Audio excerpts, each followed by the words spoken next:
I should have made it criminalizing UFOs. Another Saturday, Pastor.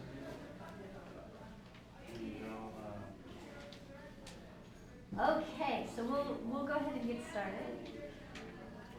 Good morning, and welcome to the Conscious Life Expo. And we are so honored, so happy to have everyone here. And for the first time, I'm actually going to do a shout out, hello to the live streamers and anyone that's watching this DVD. The sign on the door, it says that it's recording. Oh, okay. So are we letting people in still? Yes, they can come in. Okay, got it. All right. Yeah, so we will be recording, and the best part about that is not only is it going out live stream, there's DVDs of every talk. So sometimes if you want to be two places at once because there's two amazing workshops going on or a panel, you can always pick those up later. Well, it's my honor and joy to introduce Carlos Plazola. Did I say that right? You got it right the first Plazola. time. Plazola, there you go. Carlos Plazola. And I hadn't been familiar yet and got so excited when I read his background and to know his passion for the plant medicine and to understand and get to hear a little bit more about ayahuasca and mushrooms and the healing benefits is going to be a powerful journey. And then to know why to decriminalize them, to know how they're benefiting society and having them available to everyone is going to help change people's lives. And I really appreciate Carlos's background.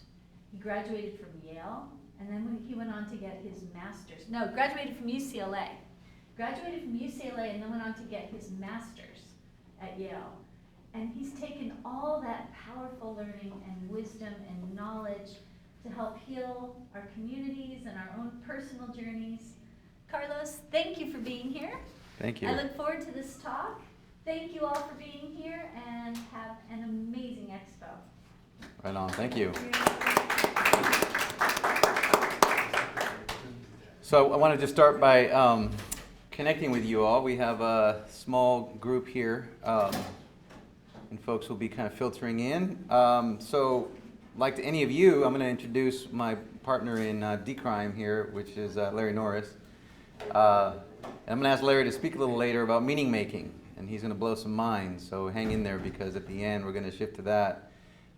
Larry has a PhD in what, Larry? It's ayahuasca integration and meaning making, deep. And then if anybody else wants to introduce themselves, it'd be great to know who's in the room. If you feel so inclined, feel free not to if you don't want to. But since we have a small room, it's great to know who I'm talking with. Anybody else want to say hello? Yes, hi. I'm Laura Desjardins, and I'll be speaking at 2:30 on the astrology panel on where the planets are right now and what's happening in the world. Right on. Thank you. Yeah. Anyone else want to say hi? I'm Ted. I'm the video guy, and sometimes I experience ceremony in Mojave Desert places. Cool. Yeah. So you might enjoy I won't this. be here much, but I'll pop in and out. Right on. And you're on a panel right at the end? There's On a panel tomorrow, and I believe Darren, yeah, That's correct, Chair. is on it. My name's Darren from the Barrack, I'm Darren Springer. I'm here also presenting. I'm familiar with these guys. That's why I'm here this morning. I'm presenting later on at 4 p.m. about psychedelics, ego, death, and the afterlife. And I'm also on the panel with these guys on Sunday. Yeah. I think you're on the panel, Larry? Cool. It's going to be fascinating. It's tomorrow at... Huh? 2:30. It's a last minute surprise edition, 2:30. Yeah, right on, 2:30. Okay. Well, let me start. So I'm going to share with you a PowerPoint here that is really an attempt to consolidate everything about the movement to date and why we emerged, how we emerged, who we are. I'll speak from my own experience here emerging into the movement, and then some background as to my own experience using me as a case study of why these plant medicines are so important for healing our most vulnerable communities. The basic theory in all of this is that if we're going to heal humanity and deal with some of our crises out there in the world, we have to figure out how to live in better cooperation with each other, because the process of extraction and subjugation currently taking place is unsustainable. And so I'll speak a little bit to that. So this is us, decriminalizenature.org. We consider ourselves to be a movement. We are a 501c4 organization. We do take contributions and support. We do have a board of directors, but we see the board of directors more as stewards of a movement. And so, yes, we are a movement, also an organization, but first and foremost a movement that has now become a global movement, but particularly based here in the United States. All right, so this is me. As mentioned previously, I graduated in 1993 with a degree in biology. I've always had a very deep connection with nature. It was my solace. It's where I went to find healing since I was 5, 6, 7 years old. And so it was natural that I go study biology and anthropology. The biology side was just to understand life on this planet, and the anthropology side was to understand humans and why we do what we do on this planet. Quick question though for Alex. How long is this panel? When does it end? About 90 minutes. We are done at 11:30. Cool. So my intention here is to finish this presentation around 11, and then I'm going to ask Larry to come up and speak to meaning making, and then open it up for conversation. So that's kind of the plan for today. Okay, so I'll speak a little bit more about my own personal emergence into this world, but this is kind of the credentials. I have a Master of Environmental Science from Yale School of Forestry and Environmental Studies, now called Yale School of the Environment, and I studied there political ecology, conservation biology, and again, how do we act to heal our planet and our relationship with the planet was my main interest. Between these two, I lived for 3 months with the Ashwar, which is a tribe in the Ecuadorian rainforest. And my intention in living with them was to learn from them how to live sustainably with nature. It was about an hour flight in from the nearest town, and it was an incredible experience. Taught me far more than those two institutions ever taught me. In the 90s, I was involved in the environmental justice movement, which was a big learning opportunity for me, since at the time, many of the struggles that the Decriminalize nature movement is having, we see ourselves as a humanistic, many ways indigenous movement, and when I say indigenous, we're talking about indigenous from all over the world, people who have that deep relationship with nature. This is our emergence, and as we're emerging into it, we're seeing a lot of struggles and strife between different interests, those who want to raise money from the movement, those who really want to advance the sacred, and this was the same thing that was happening in the environmental justice movement in the 1990s. That was good training grounds. I became a social and political organizer in the 2000s. And then to raise a family, I became a smart growth builder in Oakland, building mid-rises and housing in Oakland. In 2018, then Larry, myself, and a few others co-founded Decriminalize Nature, and so that's the topic of today. So this is my ancestral origins. Probably forged me more than anything were these lands here. This is Jalisco. This is central Mexico, deep remote area in Jalisco, known as the Autlán Valley. The Nahuatl would have called this home. The Nahuatl were the precursors to the Aztecs, and became the Aztecs, but there were Nahuatl all over Mexico, and lived amongst many other tribes, including the Purepecha and the Wixárika to the north. So this is the beautiful maguey plant that my ancestors would have made clothing from. Pulque, famous drink that we would have drank. And these are some of the artifacts that we've actually found in and around our hometown. I lived here until I was 7 and went back pretty regularly to reconnect with family. So Mexico is known as the land of entheogens. And the reason for that is one of the things that's not well understood in the Americas is the amount of trade that was happening in Mesoamerica at the time, going back 1,000, 2,005, 10,000 years. There was trade going on as far north as the United States, all the way down to South America, probably going up into Canada. And we traded things like cacao. We traded medicines. But particularly in Mexico, there is a very deep and rich history of use of peyote, as we know from the Wixárika, the raramuri, the psilocybin aztecorum, or mushrooms, as well as the Mazatec mushrooms. The Aztec used mushrooms, Mayans used mushrooms. They were just used to heal and to connect with nature and spirit. Ayahuasca, which is thought of as more of a South American rainforest medicine, found its way up going north as well through Central America into southern Mexico, which is rainforest lands, and even found 10,000 years ago in the highlands of the Andes in a cave.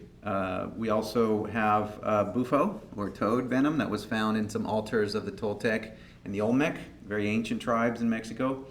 And then the acacia tree is ubiquitous globally. So it's also many acacia trees throughout Mexico. So extensive healing work, mind expansion work. We all know the stories of science and astronomy, the concept of zero in the Mayan origins. And so what role did plant medicine play in this expansion of consciousness? So I come from some wonderful lineage here who's done plant medicines. I didn't engage in plant medicines until I was 50 years old, so, but it was quite an awakening. So I felt as if it was embedded in my DNA. So global use has been going on for tens of thousands of years, hundreds of thousands of years, I would say. And Darren's talk, he may cover a little deeper some of this history. Algeria, the mushroom man, 11,000 years ago, someone painted on a cave a shamanic figure, which had mushrooms on them, so it shows the use of mushrooms long ago in North Africa and throughout the continent. As I mentioned, Olmec had bufo, the Aztecs had mushrooms, used mushrooms long ago, and then of course Larry's people, the Sami, Siberia, used, I always forget the name, Amanita muscari, thank you, that's the mushroom here that they use to heal.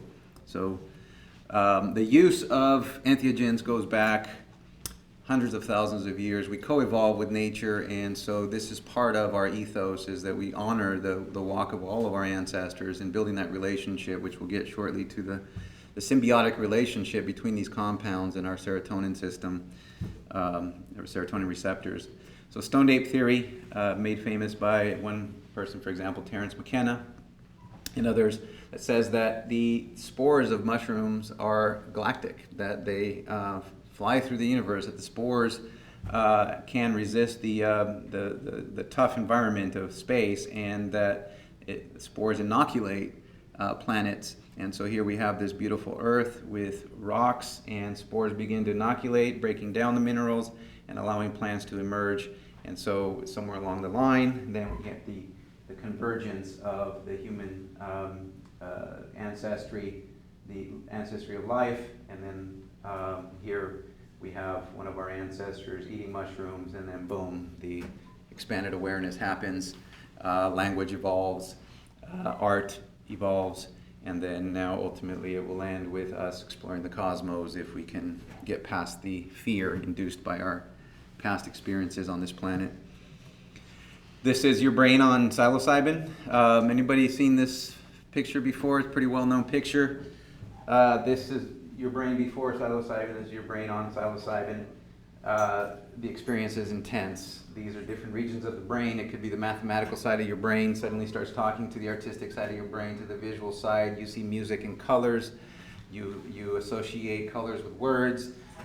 You start to conceptualize things that you never even thought were possible, because parts of your brain are talking, and conceivably you're now in a higher dimension of awareness. And this was my experience, first experience with mushrooms, which I'll speak to shortly. But pretty intense experience if you've ever undergone it. And if you haven't, it's pretty interesting. Okay, so that's the science, what happens to the brain. Here we have a study by UC Davis looking at the neuroplasticity from mushroom use and other compounds. I believe LSD was studied here, DMT. And so this is a neuron. That's a dendrite. So they sort of cut the dendrite to show what happens here.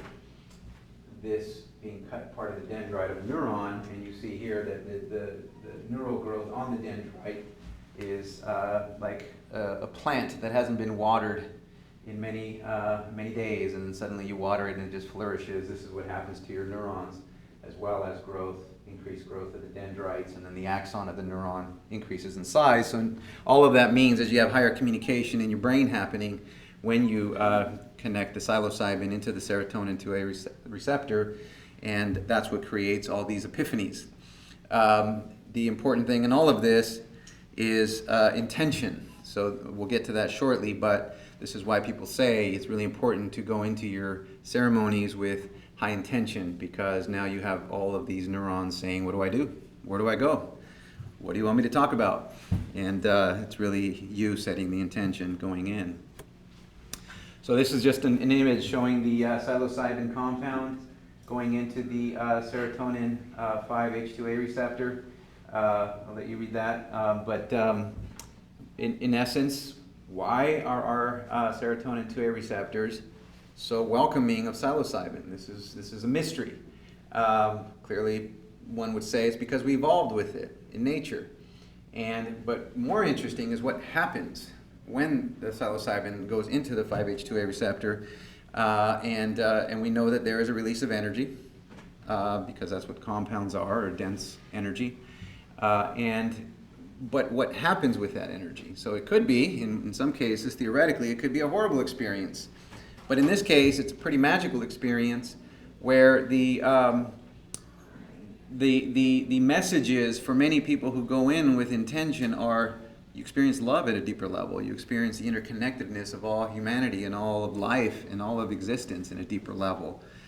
So there's certain things that are pretty universal in the experience. I won't say universal, pretty common. 60, 70% of people or more experience these things.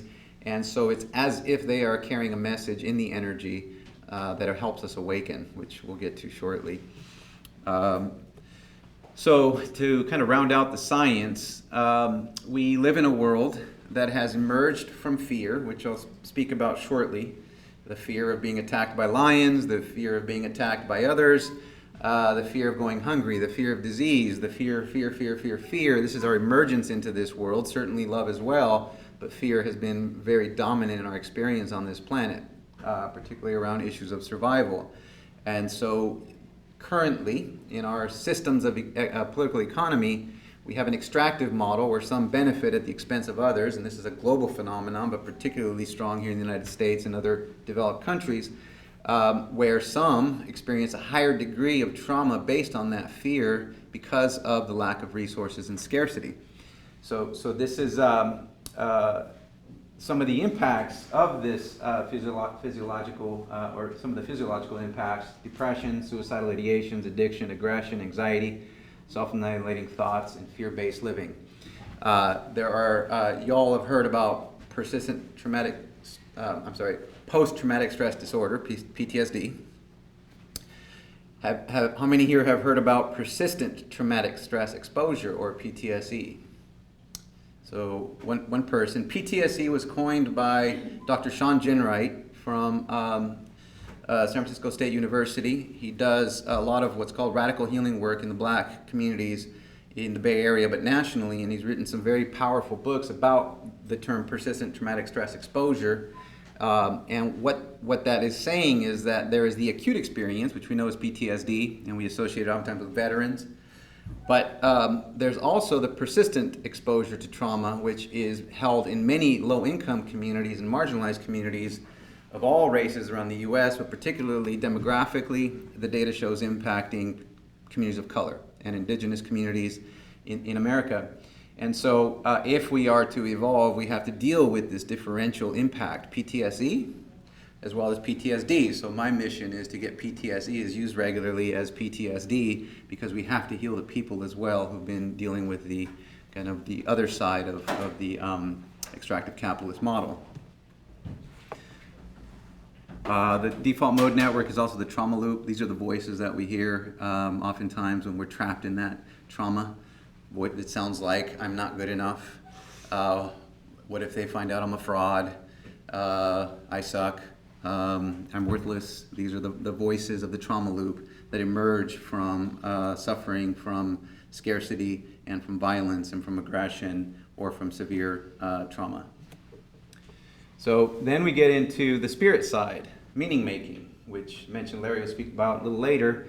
And so when you go into these deep journeys and suddenly you have this expanded awareness, you've now connected with different levels of awareness, deeper dimensions, higher dimensions, whatever it is, and you're having these really profound conversations in your journey, and you realize that the infinite is real, upward and down, inward and outward. And what is the infinite? So some people prefer to call it the infinite. I prefer to call it spirit. It gives it a sense of reverence that I didn't make this thing. that we call the infinite. I'm a part of it. And so spirit is this higher awareness of which I am a part. And so from there emerges meaning making. And so the question, and you'll hear a lot of this with indigenous communities, that they call mountains relatives. And there's a lot embedded in that statement, because if it's a mountain, it's very one-dimensional, very static. If it's a relative, then it begs questions of what makes it a relative. So mountains erode. They create the soil that's needed for agriculture. They create sustainability for us. They're landmarks for us. They become like relatives as we're connected to the land. And so meaning making is a big part of connecting with spirit. So again, meaning making, is this a mushroom or are these allies on your journey? If you're going into a ceremony with mushrooms and you're going in with them thinking of them as allies, you might have a different experience than if you're thinking about them as a compound. If you're thinking about them as nature as an ally, then you might, and you're going with reverence, you might have a very different experience than if you're going in thinking it's psilocybin, which is part of the conversation we want to have with people nationally. If you call it psilocybin, you stick it in a pill, you buy it off a shelf, it's a very different experience than if you're going into reverence-based ceremony, calling it an ally in cooperation with nature. Something to think about. And then, of course, this beautiful thing that birthed us. Is it a planet, or is it our great mother or is it something else that you might call it? For me, it's great mother because it birthed us and it holds us and it gives us what we need and it nourishes us. If it's a planet, it becomes very one-dimensional. And this is all, again, part of the meaning